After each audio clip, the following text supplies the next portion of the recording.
boa noite, galera esperta, canal Educação, terceirão, tudo em paz por aqui, meu povo, tudo tranquilo?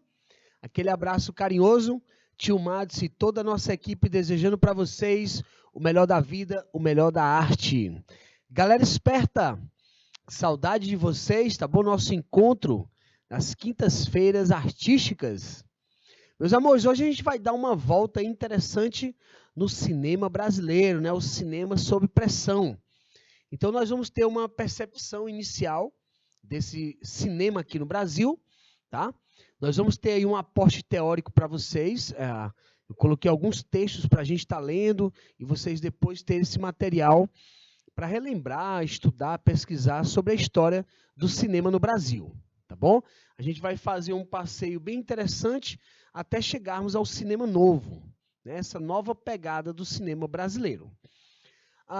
Observem que aqui no Brasil, hoje nós temos aí algumas projeções nacionais que são reconhecidas internacionalmente, né?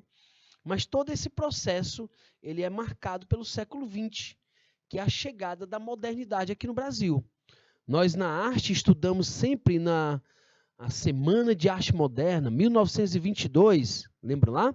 Um marco temporal para essa chegada do modernismo. Então, a gente vai ter esse passeio bem interessante, convocando vocês aí a essa reflexão, a interação, tá?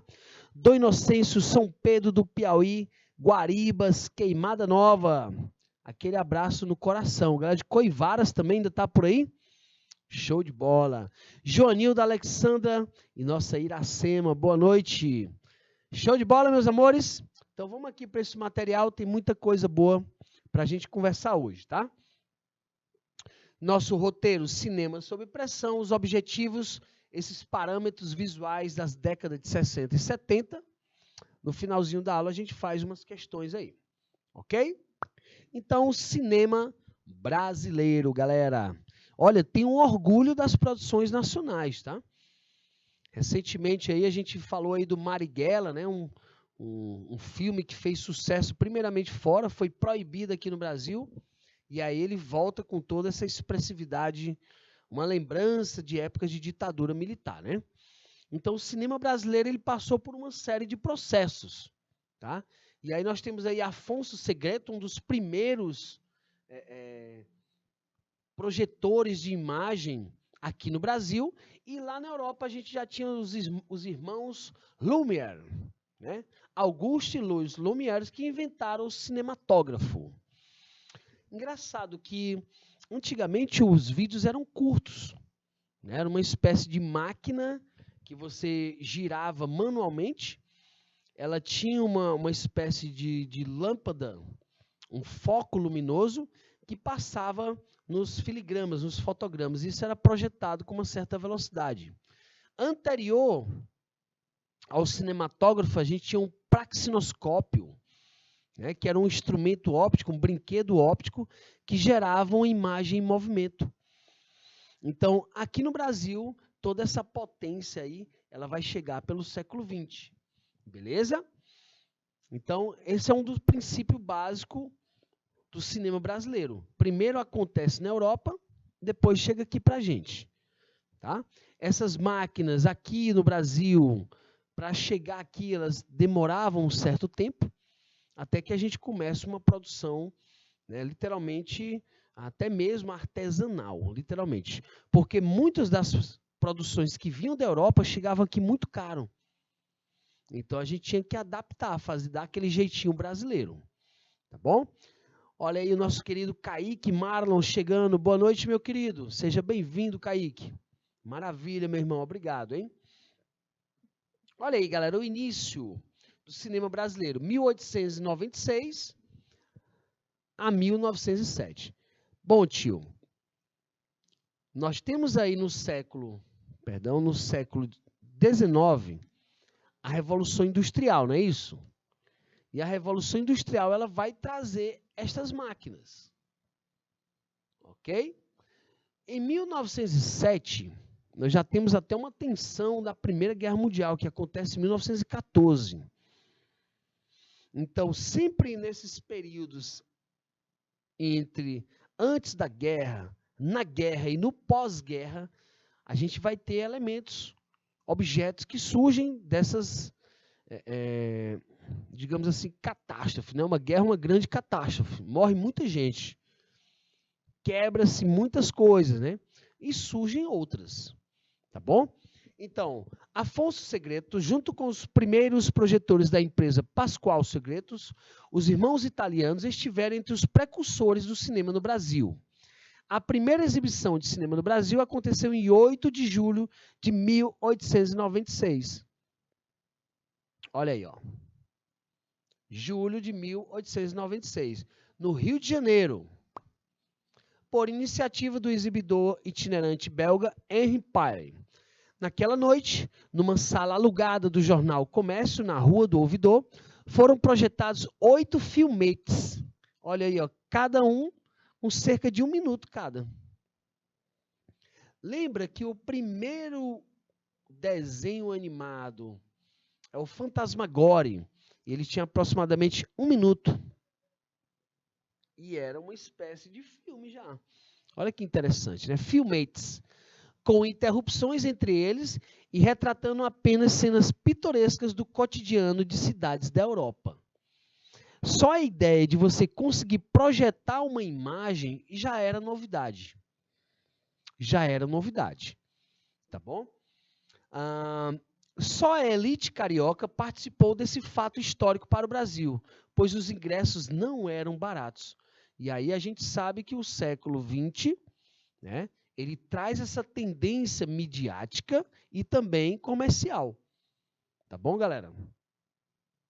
Um ano depois, já existia no Rio de Janeiro uma sala fixa de cinema, o Salão de Novidades Paris, de Pascoal Segreto. Então, galera, a gente observou em aulas anteriores, ainda hoje observa que muitas das coisas que chegam para a gente pega lá da Europa, vem de lá para cá. E aqui a gente faz aquela adaptação, né? Assim, para a primeira projeção, utilizou-se um cinematógrafo, mas por razões desconhecidas, os jornais da época anunciaram a novidade como sendo aparelho que projeta sobre uma tela diversos espetáculos e cenas animadas, série enorme de fotografias, ou de um omniógrafo, tá? Um abrasileiramento do cinematógrafo. Então, eles tentaram dar uma espécie de novo nome aí para um aparelho que já acontecia na Europa, o cinematógrafo, inventado pelos irmãos Lumière. Hoje nós estamos aqui projetando essa aula para vocês por meio dessas maravilhas, tá? Do século XX, galera.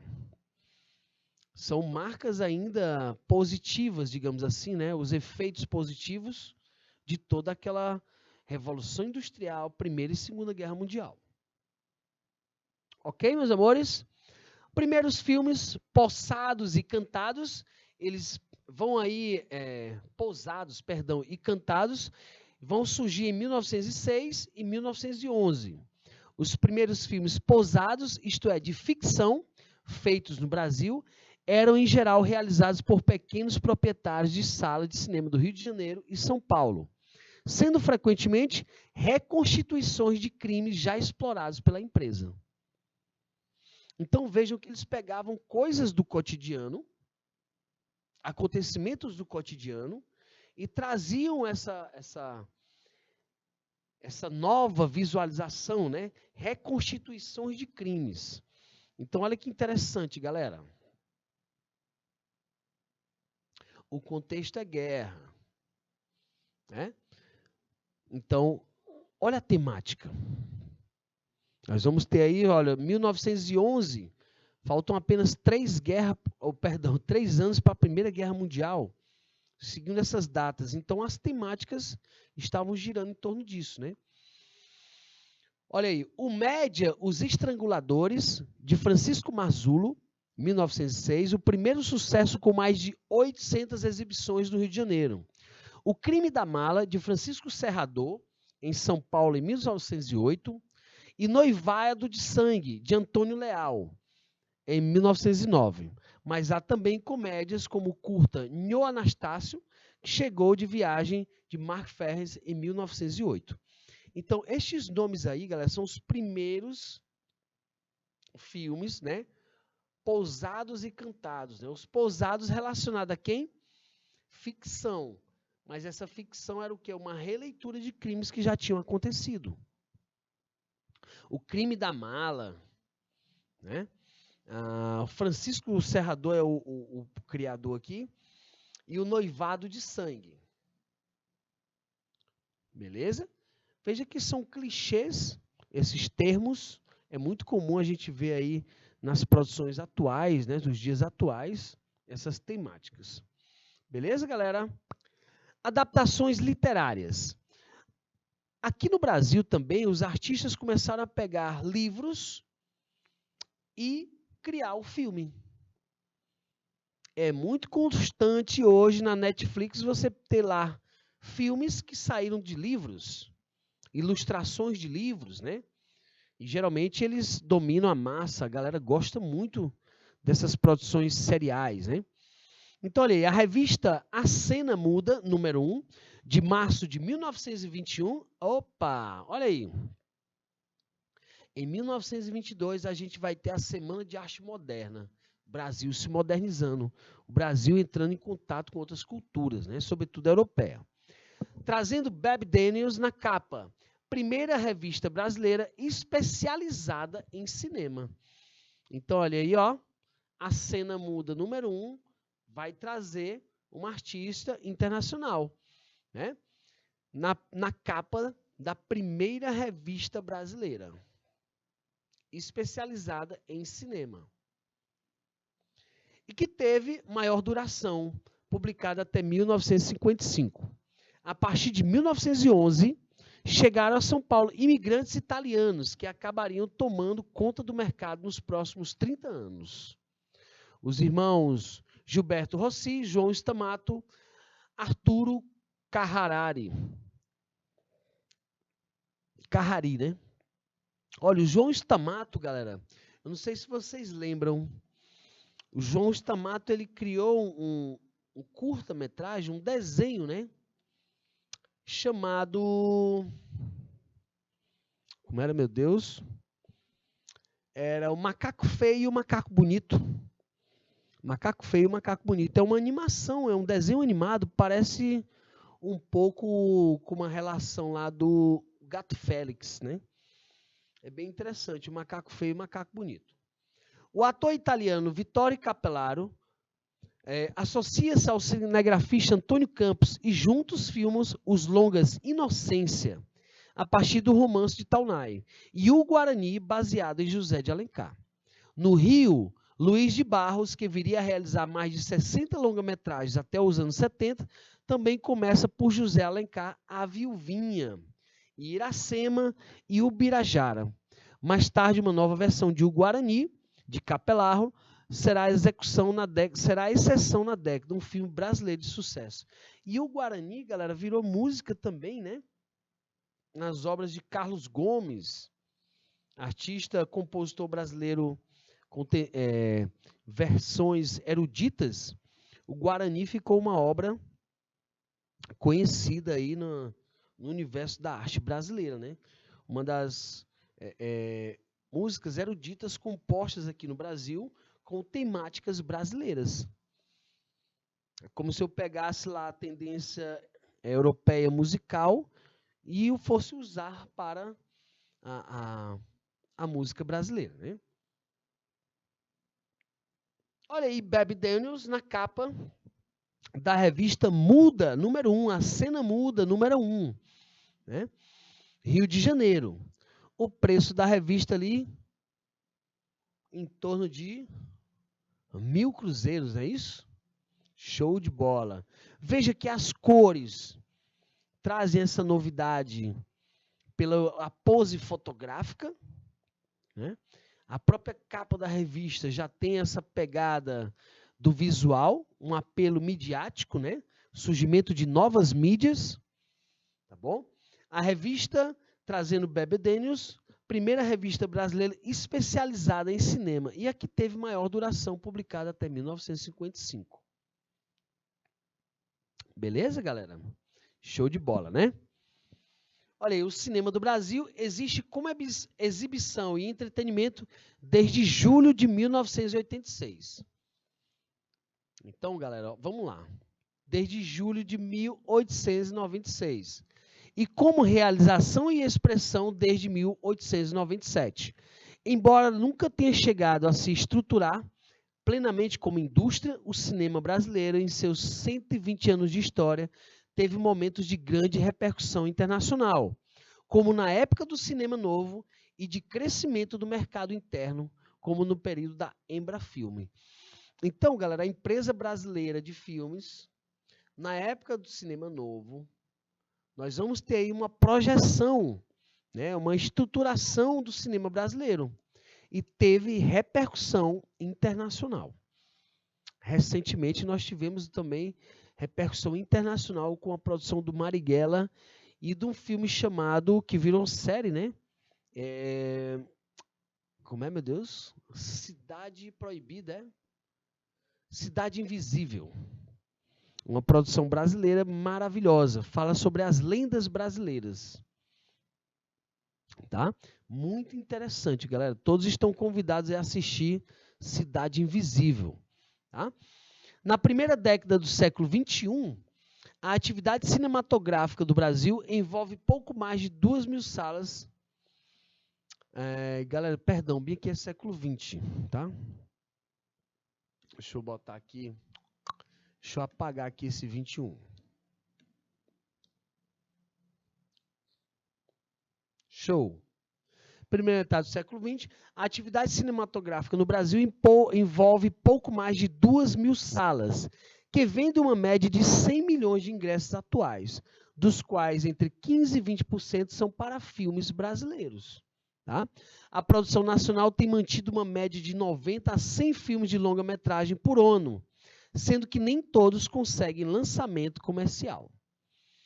Então, hoje em dia, galera, essa produção de 90 a 100 filmes por ano, infelizmente, é uma utopia, né? A gente tem até uma preocupação cultural quando a gente tem muitas censuras às próprias leis que incentivam essa produção nacional.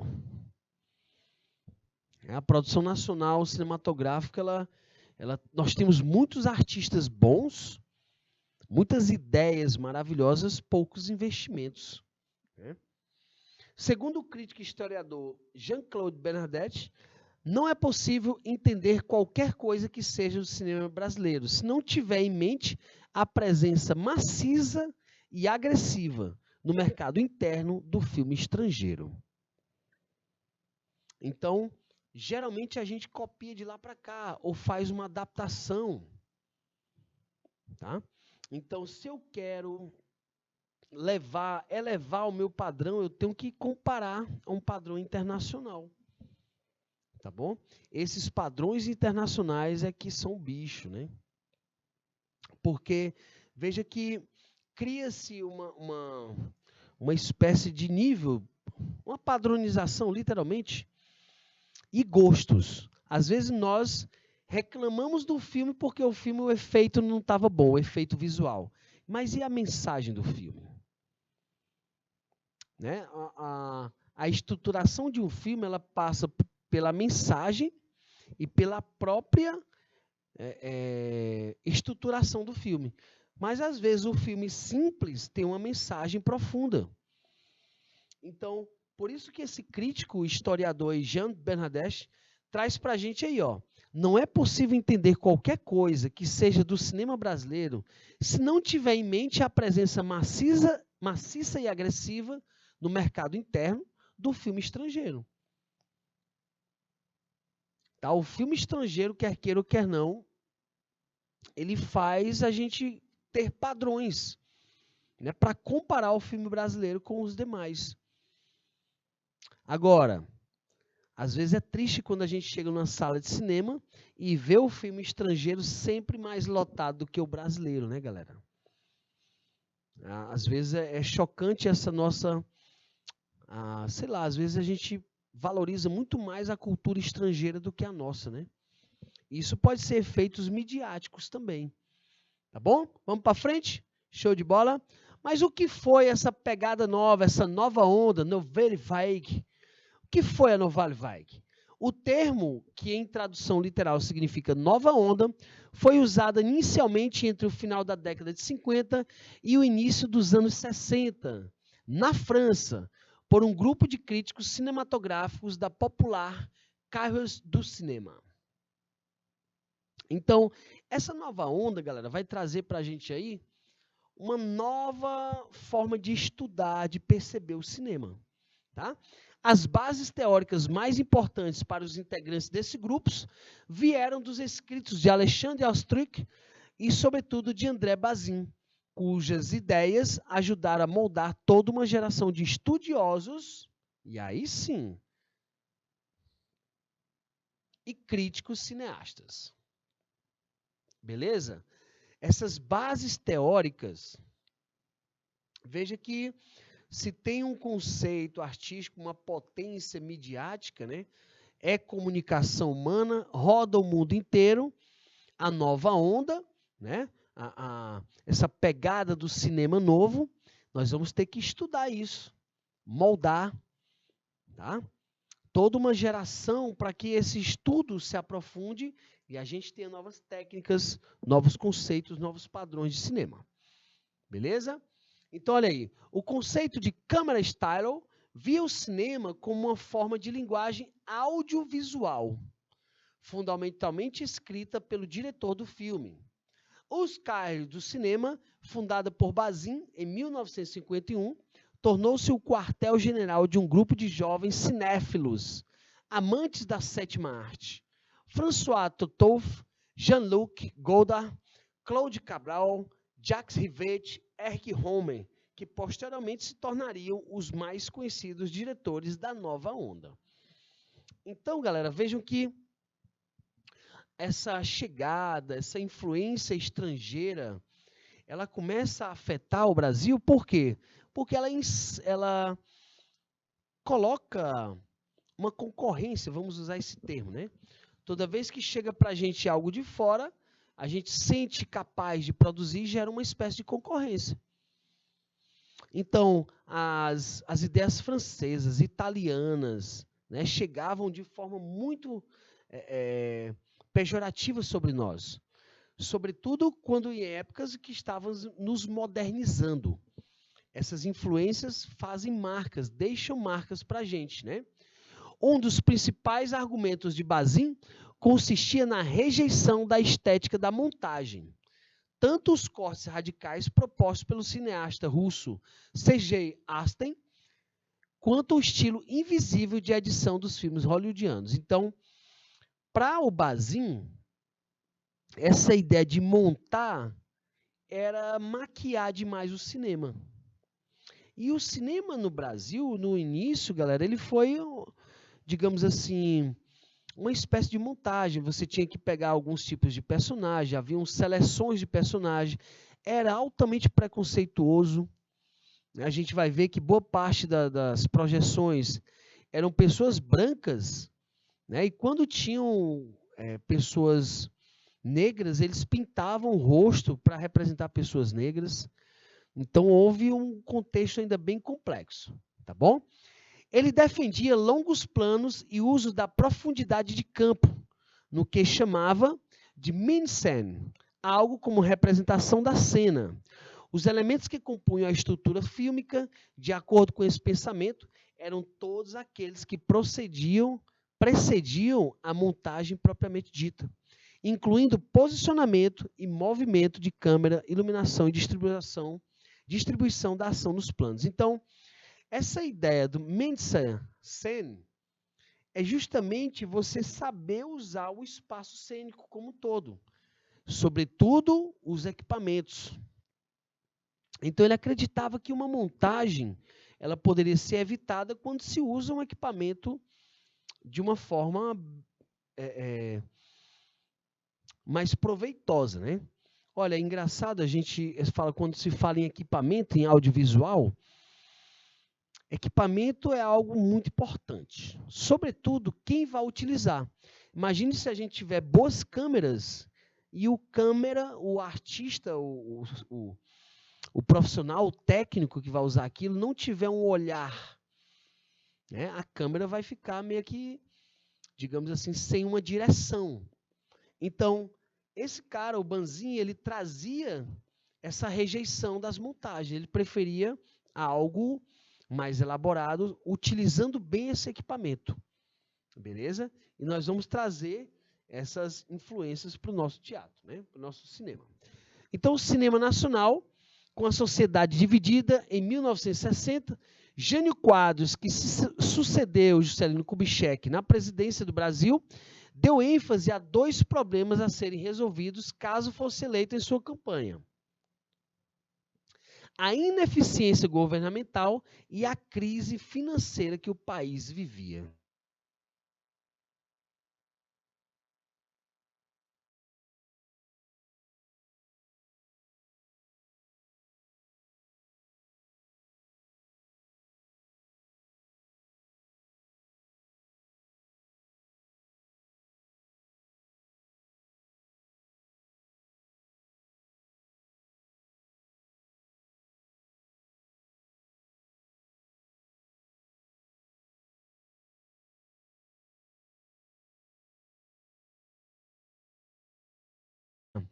Então vejam que esses contextos de crise e a própria produção cinematográfica, a gente vai ter aí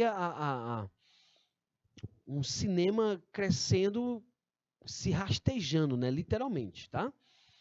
Então, os 2 problemas a serem resolvidos: a ineficiência governamental e a crise financeira. Ele era como uma esperança do povo abandonado e tinha como símbolo uma vassoura. Né? Quem lembra aí das propagandas, né, de Jânio, a gente lembra aí da vassourada, né? De fato, ele prometia varrer a corrupção do país. Com o país polarizado ideologicamente e enfrentando crises governamentais e financeiras, surgem alguns dos movimentos mais emblemáticos do cinema nacional, que se estenderiam, pelos anos mais duros da ditadura militar: o cinema novo, o cinema marginal e as pornochancadas. Então, galera, olha aí, ó. Em época de ditadura, o cinema novo vai trazer essa pegada, né, de uma produção ainda meio que, digamos assim, meio dominada pela época do contexto, mas questionadora, né? Olha aí, Cena de Deus e o Diabo na Terra do Sol. É um filme que fala sobre o cangaço, sobre toda essa reação dos pobres para com a polícia, ou o rico, né? É uma característica, é uma crítica que o cinema acaba evidenciando. Lembro lá do coronelismo, né? O cangaceiro, o cangaço, essa imagem de um Robin Hood do sertão, um herói do sertão. Bom, há uma ideia nessas produções porque a polícia vai e acaba com os cangaceiros, né? Então, há uma proposta em torno disso, como se fosse colocar um medo na população da própria utilização da força policial, a força militar. Então, algumas produções, elas foram, digamos assim,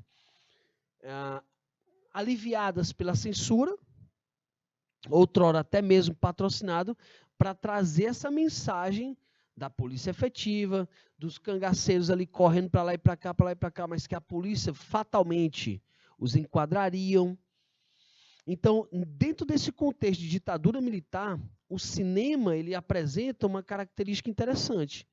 Ele se adapta ao contexto, ao mesmo tempo que a mensagem poética ela vai trazer o lado crítico, né?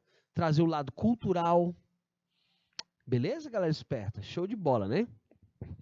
Então, nosso querido Jânio Quadros tinha esse abacaxi nas mãos aí, ó.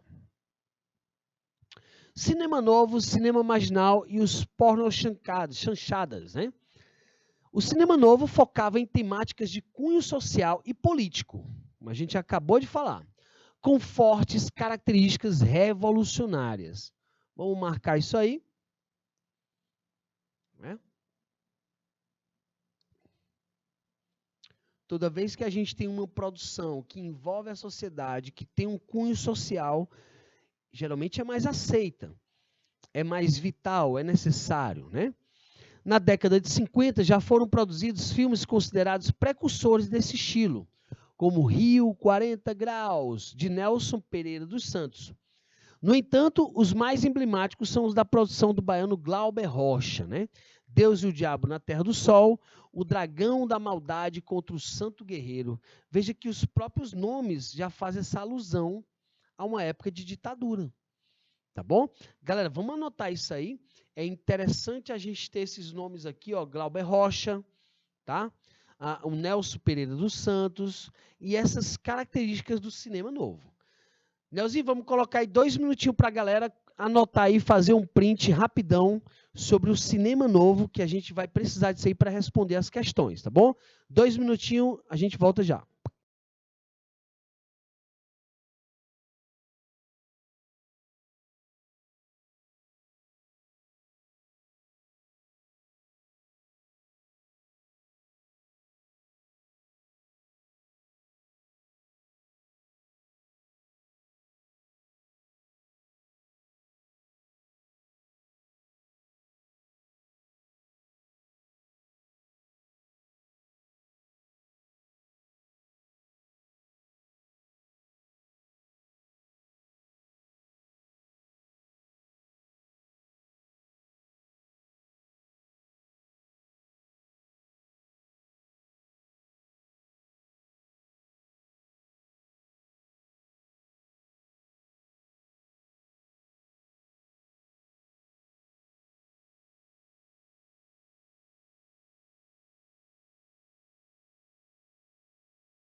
Beleza, beleza, galera esperta.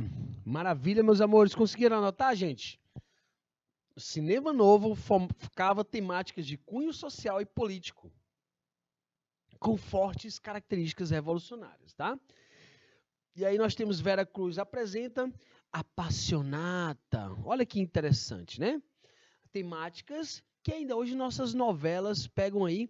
Galera, e se a gente fosse lá para a Idade Média, a gente ia buscar aqui novamente personagens do Comédia dell'arte.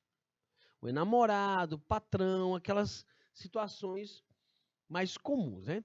De 1968 a 1970, especificamente, surge o cinema marginal, conhecido também como Udgrud. Essas produções estavam bastante alinhadas ao movimento de contracultura e também ao tropicalismo. Então veja que a gente já vai ter aí uma ligação direta com a indústria midiática, as mídias, né? Olha aí, distantes, ó, da sociedade de consumo e do moralismo. Olha aí, ó, no exterior a contracultura nasceu de um desejo de uma felicidade individual, simples, distante da sociedade de consumo e do moralismo. Então, o cinema marginal, ele começa a trazer quase essa coisa do underground, né? Uma coisa mais liberta dessas amarras políticas ou até mesmo sociais. Por isso que ele fala aí contra a cultura, tá bom? Um movimento de contracultura e também ao tropicalismo. O tropicalismo, lembra lá que a gente tem marcas de um saudosismo brasileiro, né? Os artistas enaltecendo as características do nosso país, tá bom? Enquanto o Woody Grude trazia esse lado mais underground, mais marginal. Beleza, galera? Fazendo-se pensar também sobre esses contextos, né? De épocas midiáticas. No Brasil, havia a cultura engajada dos centros populares de cultura, que continha uma intensa militância política, na qual uma parte do movimento da Bossa Nova evoluiu para as canções de protesto. A Bossa Nova, galera, cantavam tudo caladinho, bonitinho, parece que tinham até medo de se expressar. É uma música ali com a temática bem romântica e tal, uma coisa saudosista também, mas vejam que o movimento, por exemplo, Secos e Molhados, né, o Ney Matogrosso, com uma pegada mais underground também, eles começam a evoluir para canções que fazem protestos ou reflexões de crítica social. Tá bom? Por outro lado, havia a cultura de consumo, representada pela Jovem Guarda e baseada na cultura do rock. Uma traz uma ligação direta com o capitalismo e outra vai buscar essa relação do engajamento, digamos assim, social. Tá bom? Por isso que ele diz, ó, a cultura engajada continha intensa militância política, né? Na qual parte do movimento da Bossa Nova evolui para as músicas de protesto. Então, há um processo em andamento. Aqui no Brasil, os artistas começam a se adequar ao contexto cultural, tanto em épocas de ditadura como pós-ditadura. Beleza, galera? No meio do caminho, entre essas duas correntes, surgiu o tropicalismo, movimento liderado por Caetano Veloso, Gilberto Gil e inspirado no antropofagismo das vanguardas modernistas do século XX. O Woody Grude bebia nessa fonte e sofreu grande censura por parte do regime militar, logo mesmo porque eles vão ter um caráter experimental e radical. Como a gente falou, eles são mais ligados ao underground, né? Então, o Woody Grude, olha aí, ó, que bebia nessa fonte das vanguardas europeias, devorar as vanguardas europeias, né?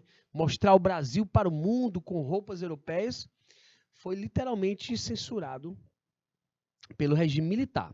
Um filme de grande destaque foi O Bandido da Luz Vermelha, dirigido por Rogério Sganzella, e as maiores produtoras foram A Boca do Lixo, em São Paulo, e Belair Filme, no Rio de Janeiro. Então veja que as temáticas, olha, o bandido, a mala, o assalto, temáticas ainda com cunho, né, ligado ao dia a dia. São Paulo, Rio de Janeiro, ainda hoje vemos essas situações, né, diversas aí, violência, quase uma guerra civil, né, galera? Por outro lado, em 1969 é criada a Embrafilme, empresa brasileira de filmes. Olha que interessante. Apoiada pelo governo ditatorial e com finalidade de usar o cinema como uma importante ferramenta de controle estatal. E aí sim vocês vão agora entender por que o cinema sob pressão, por que esse é o nosso tema da aula. Porque aí o governo vai começar a perceber a potência do cinema. Não, bora criar uma empresa de cinema, mas é ao nosso favor. Uma ferramenta de controle estatal. Tá? E aí a gente já fica de orelha em pé. Por quê? Tem muitas produções, galera, que são para inibir a população, ou para fazer a população não questionar, ou fazer questionar um cinema, né, contemporâneo. Neste contexto, o Estado passa a financiar as principais produções fonográficas. Agora, a galera vai protestar. Como assim? A Embrafilme quer para eles, a temática é só deles, e aí a gente vai ter outra série de censuras, né? Na sequência dos anos 70, em São Paulo, as produções de baixo custo do movimento Boca de Lixo começam a produzir as pornochanchadas. Olha aí, uma apelação, né? Uma espécie de imagem mais ligadas a esses tons eróticos, né? Comédias italianas, olha aí, A Viúva Virgem, do cineasta Pedro Carlos Rovaí, né? Trazendo essas temáticas engraçadas e ao mesmo tempo eróticas, fazendo as pessoas sorrirem, é um pão e circo, né? Por fim, ainda que a produção cinematográfica tenha sofrido oscilações do meio para o encerramento da década de 70, filmes como Dona Flor e Seus Dois Maridos, de Bruno Barreto, Os Trapalhões faziam bastante sucesso, que era para deixar o povo sorrir. KKKKKK, esquecer os problemas. Hoje isso voltou, galera. Pegue aí os kkkk meme da vida.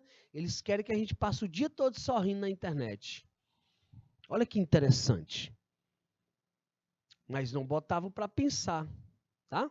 É uma temática literalmente interessante e engraçada. Galera, querem responder essa daí? Danielzão, coloca aí 1 minutinho para a galera responder essa questão número 1. Ela tá show, hein, galera? Espero vocês. 1 minuto.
Beleza, beleza, galera. E aí? O que vocês marcariam, meu povo? Letra A, B, C, D, E. Na primeira metade do século XX, em virtude do aperfeiçoamento da fotografia, o cinema emergia como uma arte capaz de impactar multidões. Galera, século XX. Foi o que a gente falou. Época de transformação. Né? As potências que geraram, as potências que saíram lá da Revolução Industrial, todo esse maquinário, novos materiais, novos elementos de entretenimento, vão gerar um impacto. Né? E aí na letra A, o que ele diz? Ó, esse impacto decorria do uso das técnicas teatrais para compor os personagens. Século XX, teatro, a gente vai falar mais em modernidade, né? Equipamentos, materiais, né, não, galera? Então tá fora aqui essa ideia de técnicas teatrais. Letra B, da aliança entre a imagem em movimento e efeitos sonoros, aprimorando os recursos para contar a história. E não vamos nem tão longe, galera. Né? Essa aliança entre áudio e imagem, né? Imagem e som é uma maravilha. Até então tudo era pelo rádio. A gente tinha as rádios novelas e agora a gente começa a ter som e áudio. Aliás, perdão, som e imagem, né? Beleza, meus amores? Vou deixar aqui um abraço para vocês. A gente se encontra na próxima quinta. Valeu? Até a próxima, meu povo. Show!